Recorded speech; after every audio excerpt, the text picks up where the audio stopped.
السلام علیکم ورحمۃ اللہ تعالی وبرکاتہ حامدا ومصلیا ومسلما اما بعد فاعوذ باللہ من الشیطان الرجیم بسم اللہ الرحمن الرحیم الہکم الہ واحد آمنت باللہ صدق اللہ العظیم صلو علی الحبیب اللہ رب محمد صلی اللہ علیہ وسلم نحن عباد محمد صلی اللہ علیہ وسلم صلاۃ والسلام علیک یا رسول اللہ صلی اللہ تعالی علیہ وسلم۔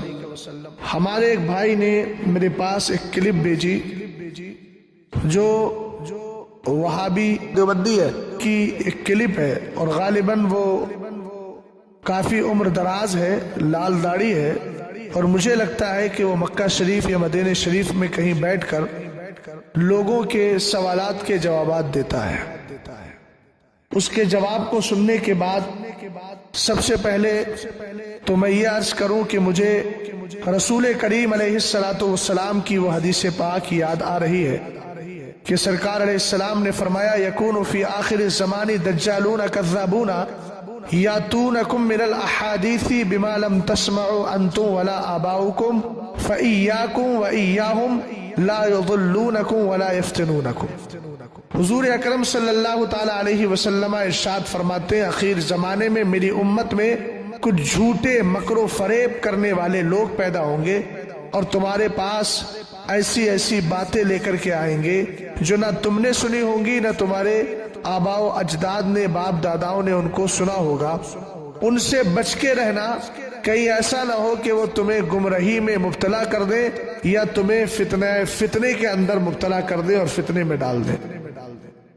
یہ بھی انہی جھوٹے اور مکاروں میں سے ایک ہے، اور اس سے سوال یہ ہوا ہے کہ اہل سنت والجماعت جن کو پہچان کے لیے بریلوی کہا جاتا ہے، ان بریلویوں کے کون کون سے عقائد شرکیہ ہیں؟ تو اس نے طنز کے طور پر یہ جواب دیا کہ آپ مجھے یہ بتائیں کہ ان کا عقیدہ توحید کون سا ہے؟ ان کے تو سارے عقیدے شرکیہ ہیں، معاذ اللہ رب العالمین۔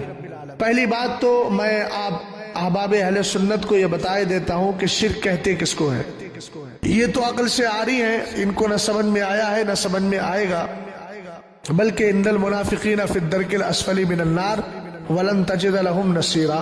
ان کا یہی حال ہے کہ یہ جہنم کے سب سے نچلے حصے میں رہنے والے ہیں، عقائد کفریہ کی بنیاد پر۔